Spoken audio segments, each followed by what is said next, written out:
အားလုံးပဲမင်္ဂလာပါအဲ့တော့ကျွန်တော်တို့အခုဆိုလို့ရှိရင်တော့ဒီ database ရဲ့ lesson 5သင်ခန်းစာကိုကျွန်တော်တို့လေ့လာသွားကြမှာပဲဖြစ်ပါတယ်ဒီသင်ခန်းစာမှာဆိုလို့ရှိရင်တော့ကျွန်တော်တို့ဒီ hospital database system တခုကိုကျွန်တော်တို့တည်ဆောက်နေတာပေါ့နော်အရှိရ lesson 4မှာဆိုလို့ရှိရင်တော့ကျွန်တော်တို့ဒီ hospital ဒီ patient table ပေါ့နော်ဒီ patient table ကိုကျွန်တော်တို့တည်ဆောက်လို့ပြီးသွားပြီဒီ lesson မှာဆိုလို့ရှိရင်တော့ကျွန်တော်တို့ရဲ့ဒီစိတ်ရုံမှာဒီလုံးမဲ့ဒီ doctor တွေနဲ့သက်ဆိုင်တဲ့ table တခုကျွန်တော်တို့တည်ဆောက်သွားကြမှာပဲဖြစ်ပါတယ်အခုအရင်ဆုံးကျွန်တော်တို့ဒီSQL code တွေကျွန်တော်တို့မရေးခင်မှာအရင်ဆုံးပထမဆုံးနေနဲ့ဘယ် database ကိုသုံးလဲဆိုတော့ကျွန်တော်တို့အရင်ဆုံး use လုပ်ပြရမယ်အဲ့တော့ပထမဆုံးနေကျွန်တော်တို့ကဒီအရှိမှာကျွန်တော်တို့တိစောက်ခဲ့တဲ့ဒီ hospital database ကိုကျွန်တော်သုံးမှာဖြစ်တဲ့အတွက်ဟောတော့ use hospital ကိုကျွန်တော်စလုံးပေါင်းနာမည်မို့လိုရပါတယ်ကိုသုံးတဲ့ database ရဲ့နာမည်ရဲ့စလုံးပေါင်းတို့ပြမယ်အောင်ရေးပြဖို့လိုရပါတယ်အဲကြောင့်ကျွန်တော်တို့ပထမဆုံးနေနဲ့ဒီ hospital DB ကိုကျွန်တော်တို့သုံးမယ်ဆိုပြီးမှကျွန်တော်တို့အရင်ဆုံးကြီးညာပေးရမယ်ပေါ့နော်အဲ့တော့ hospital DB ဆိုပြီးတော့ကျွန်တော်ရေးလိုက်တယ်ပြီးလို့ရှိရင်ဒီ code ကိုကျွန်တော် run လိုက်မယ်ဒါဆိုလို့ရှိရင်တော့ကျွန်တော်တို့ဒီ hospital database တွေကိုဒီမှာရောက်သွားပြီပေါ့နော်ဒီဘက်မှာလည်းကျွန်တော်အမဲလေးနဲ့ဒီဘိုးလေးနဲ့ပြထားတယ်ဒါဆိုလို့ရှိရင်တော့ကျွန်တော်တို့ဘယ် database ကိုတုံးလဲဆိုတော့ကျွန်တော်တို့ကြီးညာပြီးပါပြီအဲ့ဆိုလို့ရှိရင်ကျွန်တော်အခုစပြီးတော့မှဒီ data table ကျွန်တော်တို့ create လုပ်မယ်ပေါ့နော်အကြောင်းကိုကျွန်တော်က create table ဆိုပြီးမှကျွန်တော်အ table နာမည်ကိုလည်း data လို့ပဲကျွန်တော်ပို့လိုက်မယ်dataဒီထဲမှာဆိုလို့ရှိရင်ကျွန်တော်အရင်ဆုံး constraint တွေကျွန်တော်တို့တတ်မှတ်မယ်ပေါ့နော်အဲ့တော့ပထမဆုံးလည်းကျွန်တော်ဒီ data table ထဲမှာဘာတွေရှိရမလဲဆိုလို့ရှိရင်ကျွန်တော်အရင်ဆုံး data ဒီ ID ပေါ့နော်ဆရာဝန်တွေကဒီမှာတယောက်တည်းမရှိနိုင်ဘူးเนาะဆရာဝန်ကြီးအများကြီးရှိနိုင်တယ်အများကြီးရှိနေတာဖြစ်တဲ့ပြကျွန်တော်တို့data တွေကိုကျွန်တော်တို့ number တွေပေါ့ number ဆင်လိုက်ကျွန်တော်တို့ ID တွေကျွန်တော်တို့သတ်မှတ်ပေးလိုက်မယ် unique ID တွေဖြစ်ဖို့လိုရတယ်ပေါ့နော်အဲ့တော့ဒီကောင်တွေကျတော့ကျွန်တော်တို့ auto increment လုပ်လိုက်မယ်ပေါ့နော်အဲ့တော့ auto increment လုပ်လိုက်မယ်လို့ရှိရင် primary key ကျွန်တော်တို့သတ်မှတ်ပေးလိုက်မယ်အဲ့တော့ဒီကောင်ကကျတော့ primary key ဒီ data ဆိုတဲ့ table မှာ primary key တစ်ခုဖြစ်တယ်ပြောလို့ရှိရင်ကျွန်တော်တို့ data ရဲ့နာမည်ပေါ့နော်ကျွန်တော်က full name လို့ပေးလိုက်မယ် full name ကကျွန်တော်တို့နာမည်ရဲ့ချို့ data ရဲ့နာမည်တွေရှိနေတာဖြစ်တဲ့အတွက် bacha အနေနဲ့ bacha ကိုပဲကျွန်တော်သုံးလိုက်မယ်bacha ကိုကျွန်တော်အနည်းဆုံး100အထိကျွန်တော်သုံးပြီးထားလိုက်မယ်တချို့နာမည်တွေကရှိတတ်တယ်ပါနော်ဒီကောင်ကကျတော့ကျွန်တော်တို့ not now ပေါ့နော်မထည့်လို့မရဘူးထည့်ရမယ်ဆိုတဲ့ပုံစံမျိုးကျွန်တော်သတ်မှတ်ပေးလိုက်မယ်full name ပြောလို့ရှိရင်ကျွန်တော်တို့ဒီ data တယောက်မှာဆိုလို့ရှိရင်သူ့ရဲ့ specialization ပေါ့နော်သူ့ရဲ့အဓိကအထူးပြုတဲ့ level ဆိုတာရှိတယ်ပေါ့နော်ဥပမာအယိုးလားမျက်စိနဲ့မျက်စိလားပြီးအာယုံကြောလားနားနှာခေါင်းလားစသဖြင့်အဲ့လိုမျိုးသူတို့ရဲ့ specialization အထူးပြုမှုတွေကျွန်တော်တို့ရှိရတယ်အကြောင်းလို့ကျွန်တော်ကအခု data တယောက်ချင်းစီမှာသူ့ရဲ့ specialization တွေကိုကျွန်တော်တို့ဖြည့်လို့ရမယ်ဒီ specialization ဆိုတော့ကျွန်တော်တို့ column လေးတစ်ခုလည်းကျွန်တော်ထည့်လိုက်မယ် SPECRALIZA specialization လောက်ပေါင်းမှန်တယ်လို့ရှိရင် specialization ကိုလည်းကျွန်တော်ဘာချာနေနဲ့ကျွန်တော်ထားပေးလိုက်မယ်ဒီကောင်လည်းရှည်တက်တာဖြစ်တဲ့အတွက်ကျွန်တော်100လောက်ထိကျွန်တော်ထားပေးလိုက်မယ်ပြောလို့ရှိရင်ဒီကောင်လည်းကျွန်တော်တို့ not now ပေါ့နော် not now ဆိုပြီးကျွန်တော်ပေးလိုက်မယ်ဒီကောင်လည်းမဖြစ်မနေထည့်ရမယ်ထည့်မှာပါရပါနော် not now လို့ရှိရင်အဲ့ data ကျွန်တော်ဆက်သွယ်လို့ရမယ်ဖုန်းနံပါတ် phone ပေါ့နော် phone လည်းကျွန်တော်ဘာချာပဲသုံးပေးလိုက်မယ်အဲ့တော့ဘာချာကျွန်တော်ဘယ်လောက်ထိသုံးဖုန်းနံပါတ်ကအများကြီးမရှိနိုင်15အထိပဲကျွန်တော်ထားပေးလိုက်မယ်ဒီကောင်ကကျွန်တော် unique ဖြစ်ဖို့လိုရတယ်နော်ဒီဖုန်းနံပါတ်တွေကျတော့ကျွန်တော်တို့ unique ဖြစ်ဖို့လိုရတယ်တယောက်တစ်ယောက်ထပ်လို့မရဘူးပေါ့နော်လို့ရှိရင် email ပေါ့နော်ကိုဆက်သွယ်ရမယ် email ကိုလည်းကျွန်တော်ဘာချာဘယ်လောက်ထားနိုင်ကောင်းမလဲCHA ဘာချာကိုကျွန်တော်ဘယ်လောက်ထားပြီးကောင်းလဲ email ကတော့စလုံးတွေတစ်ခါတည်းရှိတဲ့ပြဖြစ်တဲ့အတွက်100လေးကျွန်တော်ထားပြီးလိုက်မယ်ဒီကောင်လည်းကျွန်တော်တို့ unique ဖြစ်ဖို့လိုရတယ်နော်အဲ့ unique email ပြောပြဆိုလို့ရှိရင်ကျွန်တော်တို့ဒီဆရာဝန်ကဒီဆေးရုံကိုစပြီးတော့မှ join တဲ့ date ပေါ့နော်အဲ့ higher date လို့ကျွန်တော်ပေးလိုက်မယ် date ဖြစ်တဲ့အတွက်ကျွန်တော်တို့ date ကိုကျွန်တော်ခေါ်ပေးမယ်ဒီကောင်ကလည်းကျွန်တော်တို့မဖြစ်မနေထည့်ဖို့လိုရတယ်ပေါ့နော်ထည့်ပေးဖို့လိုရတယ်ပြောလို့ရှိရင်ဆရာဝန်လုံးတဲ့ date ကိုလည်းကျွန်တော်ထည့်ပါပြီဆိုလို့ရှိရင်အခုဒီဆရာဝန်အခုလက်ရှိရောဒီဆေးရုံမှာလုပ်နေသေးလားဆိုရယ်ဒီ is available ဆိုတဲ့ column လေးကိုလည်းကျွန်တော်ထည့်ပေးလိုက်မယ်ဒီကောင်ကကျွန်တော်တို့ boolean value တွေကျွန်တော်ထည့်မှာဖြစ်တဲ့အတွက် boolean ပဲကျွန်တော်ထားပေးလိုက်မယ် default အနေနဲ့တော့ကျွန်တော် true လို့ကျွန်တော်ထည့်ပေးလိုက်ပါဒီ FAGOD default အနေနဲ့ကျွန်တော်ကဒီကောင် true လို့ကျွန်တော်ထားပေးထားရမယ်အဲ့ဆိုလို့ရှိရင်ကျွန်တော်တို့ရပြီပေါ့နော်ဒါဆိုလို့ရှိရင်ကျွန်တော်တို့ဒီ data ဆိုတဲ့ table လေးတခုကျွန်တော်တို့ရပြီဒီကောင်လေးကိုကျွန်တော်တစ်ချက်ပြန်ပြီးတော့ရှင်းမယ်ပေါ့နော်ဒီမှာ data ရဲ့ ID ကကျတော့ကျွန်တော်ဆရာဝန်တယောက်နဲ့တယောက်မှာရှိနေမဲ့ဒီ ID နံပါတ်တွေကိုကျွန်တော်ပြောတာပေါ့နော်ဒီကောင်ကြီးကကျတော့ primary key အနေနဲ့ထားတယ်ဒီကောင်ကျတော့ကျွန်တော်တို့ auto increment လုပ်ထားရပေါ့နော် integer မျိုးစားဖြစ်တယ်နံပါတ်တွေတက်မှာဆို integer ထားလိုက်တယ် full name ကတော့ဆရာဝန်ရဲ့နာမည်ပေါ့နော်ဆရာဝန်ရဲ့နာမည်လည်းကျွန်တော်တို့မဖြစ်မနေထည့်ရမယ်ဒါကြောင့်ကျွန်တော် non ထည့်လိုက်မယ် specialization ဆရာဝန်ရဲ့အထူးပြုနေပဲပေါ့နော်ပြီးလို့ရှိရင် phone number တွေ email တွေပါမယ် email တွေ phone number တွေကကျွန်တော်တို့ unique ဖြစ်နေကိုလိုအပ်တယ်ပြောပြဆိုလို့ရှိရင်ကျွန်တော်တို့ higher date ပေါ့နော်ဒီဆရာဝန်ကဒီဆေးရုံကို ဘယ်ချိန်မှာစပြီးတော့မှ join လဲဆိုတဲ့ higher date ထည့်မယ်အဲ့မှာကျွန်တော် not နားထည့်ပေးလိုက်မယ်ပြီးတော့ဆိုရှင် is available ပေါ့နော်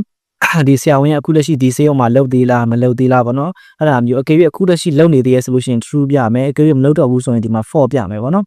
false ဆိုပြီးကျွန်တော်ဒီပြနေမှာဖြစ်တယ်အဲ့ဒါဆိုလို့ရှိရင်ကျွန်တော်အခုဒီ t value ကျွန်တော်အရင်ဆုံး brand လိုက်မယ်ပေါ့နော်ပွားပြီးတော့မှ brand လိုက်မယ်ဒါဆိုလို့ရှိရင်ကျွန်တော် table တစ်ခုရပါပြီဒီမှာကြည့်မယ်ဆိုလို့ရှိရင်ဒီမှာ doctor ဆိုရဲ table လည်းကျွန်တော်တို့ရနေပေါ့နော်ဒီမှာဆိုရင် doctor ဆိုရဲ table တစ်ခုကျွန်တော်တို့ရပါပြီဒီမှာ column တွေပါမယ်ဟုတ်ပြီအဲ့ဒါဆိုလို့ရှိရင်ကျွန်တော်အခုဘာလို့မှလဲဆိုလို့ရှိရင်အခုဒီ doctor ဆိုရဲဒီ table တို့ကျွန်တော်တို့ data တွေတွက်ထည့်အောင်နော်အဲ့တော့ data တွေကျွန်တော်တွက်ထည့်မှာဆိုထုံးစံတိုင်းမျိုးကျွန်တော်ကို insert ကိုတုံးလိုက်မယ် sorry insert insert into ဘယ်ရောက်ထည့်မှာလဲဆိုလို့ရှိရင် doctor ဒီနားမှာကိုထည့်မဲ့ table နာမည်ကိုလည်းကျွန်တော်မှန်အောင်ထည့်ပြီးလို့လိုရတယ်ပေါ့နော် data ဆိုပြီးထားလိုက်မယ်အဲ့မှာကျွန်တော်တို့ဘာလို့ထည့်ဒီဘက်က data ID ကကျွန်တော်တို့ထည့်ပြီး manually ထည့်ပေးစမ်းမလို့ဒီသူ့ဘာသူ auto တက်သွားပါဘောနံပါတ်ပထမဆုံးထည့်တဲ့တယောက်ဆိုနံပါတ်1ဒုတိယတယောက်ဆိုနံပါတ်2တတိယတယောက်ဆိုနံပါတ်3စသဖြင့်သူ့ဘာသူ auto တက်သွားပါဘောနော်ဒီမှာကျွန်တော်တို့က auto increment လို့ထားရတာဖြစ်တဲ့တော့မနော်ပြောလို့ရှိရင်ကျွန်တော်ကဘယ်ကနေစပြီးတော့ထည့်မှာလဲဆိုရှင် full name ကနေကျွန်တော်တို့စထည့်ပေးရမယ်ကျွန်တော်ကဒီမှာရေးတဲ့ကောင်တွေကဒီမှာပေးတဲ့နာမည်နဲ့ကျွန်တော်တို့တူနေဖို့လိုရတယ်ပေါ့နော်အဲ့တော့ကျွန်တော်မှားမှကြားလို့ရှိရင်ကျွန်တော်တို့ copy ကူးပြီးတော့ထည့်လိုက်ပေါ့နော်အဲ့တော့ဒီမှာ full name ကျွန်တော်ထည့်လိုက်မယ် full name ပြောပြီးဆိုလို့ရှိရင်ကျွန်တော်တို့ဗာထည့်မှာလဲဆိုလို့ရှိရင် specialization ကျွန်တော်ကတော့ဒီမှာ copy ပဲပြုလိုက်မယ်ပေါ့နော်မှားမှာဆိုလို့မှားလို့ရှိရင်မလိုအပ်တဲ့ error တက်နေလို့ရှိရင်ကြာရယ်ပေါ့နော်အဲ့ပို့လို့ရှိရင်ကျွန်တော်တို့ phone number ထည့်မယ် phone number ပြီးလို့ရှိရင် email ထည့်မယ် email ပြီးလို့ရှိရင် higher date ကျွန်တော်ထည့်ပေးထားမယ် higher date ပေါ့နော်အဲ့မှာတခုတတိကျွန်တော်တို့တခုသတိထားမှာဗာလဲဆိုလို့ရှိရင်အနောက်ကဒီ is available ပေါ့နော် is available ကလည်းကျွန်တော်တို့ထည့်ပေးကြမလို့ဘာကြောင့်လဲဆိုလို့ရှိရင်ဒီ MySQL မှာကြောကျွန်တော်တို့တွေကဒီ default value တွေဆိုလို့ရှိရင်ကျွန်တော်တို့ထည့်ပေးစရာ manually ထည့်စရာမလိုပေါ့နော်သူ့ဘာသူ auto ထည့်ပေးသားမှာဖြစ်တယ်ပေါ့နော်ဒီမှာကျွန်တော်တို့ default value ကထည့်ပေးထားတာဖြစ်တဲ့အတွက်ကျွန်တော်တို့ဒီမှာလာပြီးတော့မှထည့်ပေးစရာမလိုဘူးအဲ့ဒါဆိုလို့ရှိရင်ကျွန်တော်အခုစပြီးတော့မှဒီမှာတကယ် actual value တွေကျွန်တော်ထည့်ပေးပေါ့နော် values အများကြီးထည့်မှာဖြစ်တဲ့အတွက် value ဆိုမှကျွန်တော် s ထည့်ပေးရမယ်အဲ့ဒါဆိုလို့ရှိရင်ကျွန်တော်တို့ခုပထမအဆုံးအနေနဲ့ပထမဆုံး data တရားကိုတော့ data AA လို့ကျွန်တော်ပေးလိုက်မယ်Dr. AA ပြီးလို့ရှိရင် specialization ကကျွန်တော်တို့ general medicine ပေါ့နော်အထွေထွေယောဂအထွေထွေယောဂကိုဆရာပေါ့နော်ကြည့်general ADICIN general medicine ကိုကျွန်တော်ထည့်ပေးလိုက်မယ်ပြီးတော့လို့ရှိရင်ဒီ data ရဲ့ခုနဘက်ကိုကျွန်တော်ဘယ်လောက်ထည့်ပေးကောင်းလဲဆိုတော့3996ဖြောက်ပြီးထည့်လိုက်ပါနော်1111922223စသည်ဖြစ်ပေါ့နော်ကျွန်တော်ထည့်ပေးလိုက်မယ်ပြီးပြီဆိုလို့ရှိရင်ဒီ data ရဲ့ email ကိုကျွန်တော်ထည့်ရင်ကောင်းလဲဆိုလို့ရှိရင်aa@hospital.com နော် aa@hospital.com ပြပြီးလို့ရှိရင်ဆရာဒီ data စတင်ပြီးတော့မှဒီဆေးရုံလာပြီး join တဲ့နေ့ကိုကျွန်တော်2026ခုနှစ်2020လောက်ကနေကျွန်တော်စ join လိုက်ပါနော်2020 6လပိုင်းတရက်နေပေါ့နော်အဲ့လိုမျိုးကျွန်တော်ထားပေးလိုက်မယ်ဒါပြီးရှင် data တယောက်ရရတာနော်အဲ့ဆိုလို့ရှိရင်ကျွန်တော်နောက်ထပ် data တယောက်ကျွန်တော်ထပ်ထည့်မယ်ကျွန်တော်ပို့ပြီးလွယ်အောင်ဒီအပေါ်ကထည့်ပြီးတဲ့ data ကိုပဲကျွန်တော် copy ပြလိုက်မယ်ပေါ့နော်ဒီမှာ copy ကူးရရမယ်ဒီနောက်မှာကျွန်တော် error different တက်လို့တွေ့တယ်လို့ထင်ပါတယ်။ဘာကြောင့်လဲဆိုလို့ရှိရင်ဒီမှာအရှိမ data AA မှာဆိုလို့ရှိရင်ကျွန်တော် update ကိုကြတော့ single code ထည့်ပြီးတော့မှအဖွင့်ကိုကြတော့ double code ဖြစ်နေဖြစ်တော့ကျွန်တော် single code ပြန်ပြောင်းပို့လိုက်မယ်။ Okay ဒါဆိုတော့ကျွန်တော်ရပါပြီ။အဲ့လို data AA ကိုပြောပြလို့ရှိရင် data ကြော်နေမှာ။ဆက်ပြီးကိုကျွန်တော်စိတ်ထဲရှိတဲ့နာမည်တွေဆက်ပြောနေတာပေါ့နော်။ကိုယ့်ဘက်ဒါတော့ကိုတကယ် data နာမည်ထည့်ရရတယ်။ဒီ data ကြော်လေးကိုကျွန်တော်တို့ cardiology ဆိုရက်ဒီ specialization ကိုတော့ထားပြီးလိုက်မယ်ဆေးပညာနဲ့ပတ်သက်တဲ့စကားလုံးတွေပေါ့နော်ဒါကတော့ကိုယ့်ဘက်ကိုဒီငွေကနေတစ်ခုခုကနေရှာပြီးတော့ကိုယ့်ဘက်ကိုဆင်ပြီးတာထည့်လို့ရပါတော့ကျွန်တော်လည်းအဲ့လိုမျိုးတွေရှာပြီးတော့ပဲလိုက်ထည့်လိုက်မယ်cardiology ကျွန်တော်တည်တဲ့ဟာတွေပဲကျွန်တော်ထည့်လိုက်မယ်ပေါ့နော် cardiologist လို့ရှိရင်ကျွန်တော်ဖုန်းနံပါတ်ကိုကြားတော့ကျွန်တော်ပြောင်းရမယ်ပေါ့နော်ဖုန်းနံပါတ်ကိုကြားတော့980654ဒီလိုမျိုးထားပြီးလိုက်မယ်ပြောပြီးဆိုလို့ရှိရင်ကျွန်တော်ကျော်လင်းပေါ့နော်ကျော်လင်း @hospital.gmail.com လို့ထားပြလိုက်မယ်စပြီး join လာကြတော့ကျွန်တော်ဘယ်ရက်ကိုထည့်မလဲဆိုလို့ရှိရင်2019ပြောင်းလိုက်မယ်2019ခုနှစ်3လပိုင်း15ရက်ပေါ့နော်ထားရပါတော့ဗျာ2019ခုနှစ်3လပိုင်း15ရက်ကျွန်တော်ထားပြလိုက်မယ်နောက်ပြီးလို့ရှိရင်ကျွန်တော်ရပြီနောက်ထပ်တစ်ယောက်ကျွန်တော်ထပ်ထည့်မယ်ဒီမှာလည်း data AA မှာကျွန်တော်ပေါင်းထည့်ဖြစ်ဒီလိုမျိုးလေးထည့်ပြရအောင်နော်အရှိရ single code တွေဖြစ်ရမယ်ဒီမှာလည်းအရှိရ single code တွေကျွန်တော်ထည့်ပြရမယ်ဒေါက်တာကျော်လင်းပြသွားပြီဆိုတော့ကျွန်တော်နောက်တစ်ခုကဒေါက်တာတီရီထွန်းပေါ့နော် object ကိုကျွန်တော် data theory ထုံးလို့ကျွန်တော်ပေးလိုက်မယ်THIRI theory HTUN data theory ထုံးကိုကျွန်တော် specialization မှာကျတော့ pediatrics ပေါ့နော် pediatrics ကိုကျွန်တော်ခါပြလိုက်မယ် PEDRA စလုံးပေါင်းကတော့ကျွန်တော်နည်းနာတော့မသိဘူးเนาะကျွန်တော်တို့ဘာကျွန်တော်ရှော့ထည့်ရတယ် pediatrics ပြောပြလို့ရှိရင်ဖုန်းနံပါတ်ကိုကြာကျွန်တော်1 2 3 4 5 6 9 10ကိုကျွန်တော်ထားပြလိုက်မယ် unit ဖြစ်ရမယ်เนาะတူလို့မရဘူးပြီးလို့ရှိရင်ကျွန်တော်ပြောပြဆိုလို့ရှိရင်ကျွန်တော် data theory ထုံးလို့ပဲကျွန်တော်ပြလိုက်မယ်เนาะ THI theory HTUN ထုံး theory ထုံး hospital gmail.com ကျွန်တော်2021လို့တာပြလိုက်မယ်2021ခုနှစ်တလပိုင်း10ရက်ပေါ့နော်2021ခုနှစ်တလပိုင်း10ရက်ကျွန်တော်ထားပြလိုက်မယ်နောက်လို့ရှိရင်ကျွန်တော်နောက်ထပ်တစ်ယောက်တောက်ထပ်ထည့်လာမှာပေါ့နော်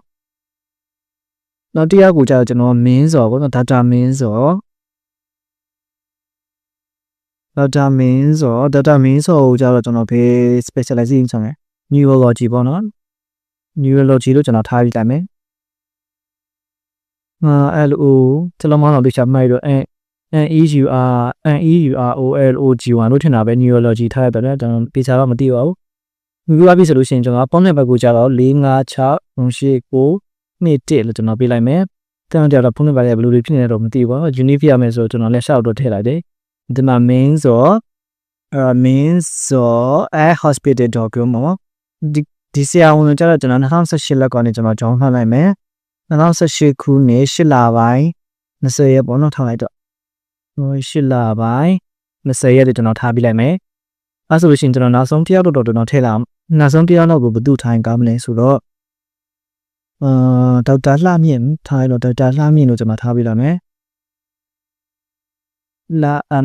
ING မြင့်ဒေါက်တာလှမြင့်ကိုကျွန်တော် specialization က orthopedics ပေါ့ orthopedics လို့ကျွန်တော်ထားပြလိုက်မယ် ORTHOPEDICS ပေါ့နော်DIC ရဲ့စလုံးပေါင်းနေရတော့ကျွန်တော်မှန်လားတော့မသိဘူးเนาะကျွန်တော်မှတ်မိရလေးကျွန်တော်ရှောက်ပြီးလိုက်တယ်ဖတ်ပြီးပြီဆိုလို့ရှိရင်ကျွန်တော်ဖုန်းနံပါတ်ကိုကြာတော့99နှစ်4411နှစ်အဲ့လိုမျိုးထားပြလိုက်မယ်ပြီးပြီဆိုလို့ရှိရင်ကျွန်တော်email ကိုကြာတော့ကျွန်တော်ဗာထိုင်းကောင်းမလဲ email ကိုကြာတော့ကျွန်တော်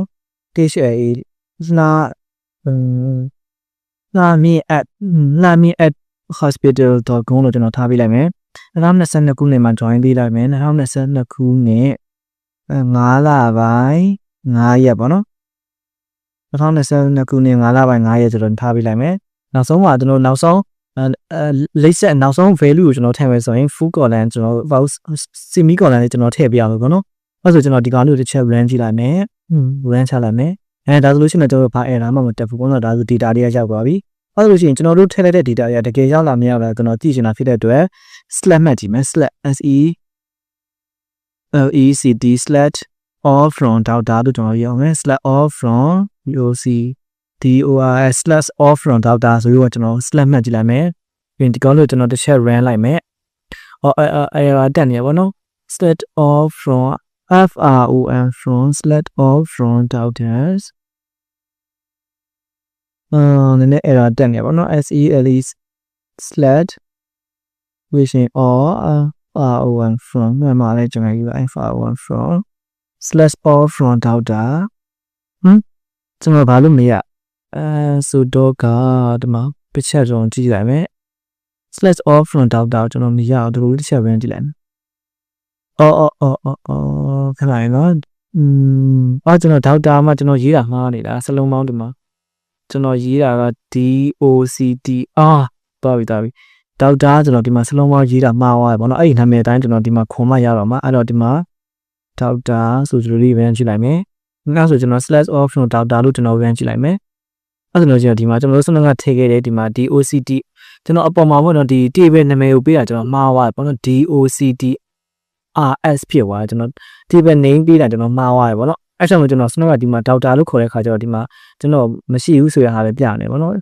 အဲ့ဆိုကျွန်တော်ခုဒီမှာအဲ့ဒီစလုံးတိုင်းကျွန်တော်ဒီမှာအဲ့ဒီအမှားကြီးတိုင်းကျွန်တော်ဒီမှာရေးပြီးတော့မှ select all from လို့ကျွန်တော်ရေးလိုက်တဲ့ခါကျတော့ဒီမှာဆိုတော့ကျွန်တော်တို့ထည့်ခဲ့တဲ့ဒီမှာ data ရဲ့နာမည် specialization တွေ phone number တွေ email တွေ hire date တွေ is available တွေ data ID တွေပေါ့နော်အဲ့ရဒီမှာရတယ်ပေါ့နော်အဲ့ဆိုလို့ရှိရင်ကျွန်တော်အခုဒီမှာနာမည်မှားသွားတာပေါ့နော်အဲ့ဒီနာမည်မှားတာကျွန်တော်တို့ဘယ်လိုလုပ်မလဲတစ်ချက်ကြည့်အောင်အဲ့တော့ကျွန်တော်တို့အခုဒီ table name ကိုပြန်ပြီးတော့မှ rename ပြန်လုပ်ပြအောင်အဲ့ကြောင့်မို့ကျွန်တော်တို့ဒီအောက်မှာကျွန်တော် ဒီကောင်းကြီးကိုကျွန်တော်ခဏဖြတ်လိုက်တဲ့ဆိုကျွန်တော် rename အဲ့တော့ rename ပြီးလို့ရှိရင် table rename table ဆိုပြီးမှကျွန်တော်ဒီအရှိကမှားပြီးရေးပြီးတဲ့ထောက်တာပေါ့နော်ဒီထောက်တာဆိုတဲ့ဒီ table ကို rename လုပ်မယ်ဘယ်လုံးမှာလဲဆိုလို့ရှိရင် doctors ထောက်တာဆိုရဲဒီကိစ္စလုံးမှာမှန်ကျွန်တော်တစ်ချက်ပြန်မျိုးမှာ rename လေးကျွန်တော်ပြန်မျိုးမှာလုပ်ပြလိုက်မယ်ပေါ့နော်အဲ့ဆိုကျွန်တော်ဒီမှာရှိနေထောက်တာ doctors ဖြစ်နေတော့အဲ့ဒီ doctors ကိုကျွန်တော် doctors ထောက်တာဆိုရဲအမှန်ကိုကျွန်တော်ပြန်ပြောင်းမယ်ဆိုရင် run ကြည့်လိုက်မယ်အဲ့လိုရှင်ကျွန်တော်ဒီမှာဒီကောင်တို့ကျွန်တော် refresh လုပ်လိုက်မယ်ဒါလို့ရှိရင်တော့ doctors ဆိုပြီးမှထောက်တာဆိုပြီးတော့ကျွန်တော်တို့ဖြစ်သွားပြီပေါ့နော်အဲ့လိုရှင်ကျွန်တော်တို့အခုဒီကောင်တို့ snap အတိုင်းကကျွန်တော်တို့ select off from နဲ့ကျွန်တော်ပြန်လက်ကြည့်အောင် select ဘယ်လိုရှင် all in alpha off from doc ဆိုတော့ d ကကြည့်နော် doctors d ကလည်းကျွန်တော်အသေးကိုရေးပလိုက်တယ်နော်D ကလည်းကျွန်တော်စနကအသေးပဲဒီမှာအကြီးပဲရေးခဲ့ရနော်အဲ့ဒါဆိုတော့ doctors ထောက်တာဆိုပြီးတော့ကျွန်တော်ပြန်ပြီးတော့ range ကြည့်လိုက်မယ် select off လို့ထောက်တာလို့ပြန် range ကြည့်လိုက်မယ်အဲ့ဆိုလို့ကျွန်တော်ဒီအလုပ်လုပ်သွားပြီပေါ့နော်အဲ့ဆိုကျွန်တော်တို့ရဲ့ထောက်တာဆိုတဲ့ table ရဲ့နာမည်ကလည်းမှန်သွားပြီပေါ့နော်ဒီမှာတော့အမှားလေးတိုင်းဖြစ်နေလိမ့်မယ်ဒီမှာ rename တဲ့ခါကျွန်တော်ပြန်ပြီးတော့မှလုပ်လိုက်တယ်အဲ့လိုရှင်ကျွန်တော်စနကထည့်ရတဲ့ဒီမှာဒီnet data ရဲ့နာမည်တွေ IDD bit specialization နဲ့ phone number တွေ email ကျွန်တော်အကုန်လုံးရပြီပေါ့နော်အဲ့ဆိုကျွန်တော်ဒီ data ရဲ့နာမည်ပဲကျွန်တော်လိုချင်တဲ့ solution နဲ့ select ပြီးလို့ရှိရင်full name full name from data ပေါ့နော်data ဆိုတဲ့ table ကနေပြီးတော့နာမည်တွေပဲလိုချင်တယ်ဆိုလို့ရှိရင်ကျွန်တော်ဒီမှာ run လိုက်မယ်စနကျွန်တော် error တက်နေရပါတော့ဘယ်လို error slash full name อ่ะကျွန်တော်မှန်အောင်မယ်လားဘောနော်တစ်ချက်ပြင်ကြည့်ရမယ် actual full any name full name from slash full name from data doctors data ကျွန်တော်slash slash full name from data မရှိဘူးကျွန်တော်ပြောနေပါနော်ဟုတ်ကျွန်တော်ဘာမှနေပြန်တာလဲကျွန်တော်တစ်ချက်ကြည့်အောင်အဲ့ဒါဆိုရင်ကျွန်တော်ဒီ data လဲကျွန်တော်ဒီမှာမဲ့doctors ကြီးပဲကျွန်တော်ဖြစ်နေတယ် doctors ဖြစ်ရမှာဒီမှာဒီတိုင်းကျွန်တော်ဖြစ်ရမှာကျွန်တော်ရေးလိုက်တိုင်းဒီထောက်တာကိုရေးတိုင်းမှားနေပါတော့အဲ့တော့ကျွန်တော်ဒီမှာ copy ပြန်ပြလိုက်မယ်ပြီးနောက်တစ်ခေါက်ပြန် run ကြည့်လိုက်မယ်ဒါဆိုတော့ကျွန်တော်ဒီမှာထောက်တာရဲ့နာမည်ဒီကျွန်တော်ရလာပြီပေါ့နော်အဲ့ဒါဆိုလို့ရှိရင်တော့ကျွန်တော်ဒီအခုဒီထောက်တာဆိုတဲ့ table လည်းကျွန်တော်ဒီမှာရေးလို့ပြီးသွားပြီပေါ့နော်ထောက်တာဆိုတဲ့ table လည်းကျွန်တော်တို့ဒီမှာရေးလို့ပြီးသွားပြီအရှိမလည်းကျွန်တော်ဒီpatient table လည်းကျွန်တော်တို့ပြီးသွားပြီပေါ့နော်နောက်ထပ် video မှာဆိုလို့ရှိရင်ကျွန်တော်တို့နောက်ထပ်ဒီ hospital database မှာလိုအပ်မဲ့ဒီ table ဒီကျွန်တော်တို့ဒီ constraint တွေပြီးလို့ရှိရင် schema တွေကျွန်တော်တို့ဆက်ပြီးတော့မှရေးတော့မှာပေါ့နော်အဲ့တော့ဒီ video သင်ခန်းစာတော့ကျွန်တော်တို့ဒီလောက်လေးနဲ့ပဲကျွန်တော်တို့ခဏကျင်လိုက်အောင်ပေါ့နော်နောက်ထပ် video မှာကျွန်တော်တို့ဆက်ပြီးတော့မှဒီ database ကိုဆက်ပြီးတော့မှရေးထားပါမယ်ခုဒီမှာရေးခဲ့တဲ့ကျွန်တော်တို့ဒီ SQL code တွေရော code တွေကိုလည်းကျွန်တော်တို့ဒီ Telegram channel မှာတင်ပေးထားပါပေါ့နော်အဲ့တော့လိုအပ်လို့ရှိရင်အဲ့ဒီ channel မှာကျွန်တော်တို့သွားပြီးတော့မှ download ဆွဲလို့ရတယ်အဲ့တော့အဲ့ Telegram channel ရဲ့ link ကိုလည်းကျွန်တော်တို့ဒီ video ရဲ့ description လေးထဲမှာကျွန်တော်တို့ထည့်ပေးထားမယ်ပေါ့နော်အဲ့ဆိုရင်ကျွန်တော်တို့နောက်တဲ့ video သင်ခန်းစာမှာဆက်ပြီးတော့မှဒီ database ကိုဆက်ပြီးတော့ရေးကြပါမယ်အားလုံးလည်းကျေးဇူးတင်ပါတယ်ခင်ဗျာ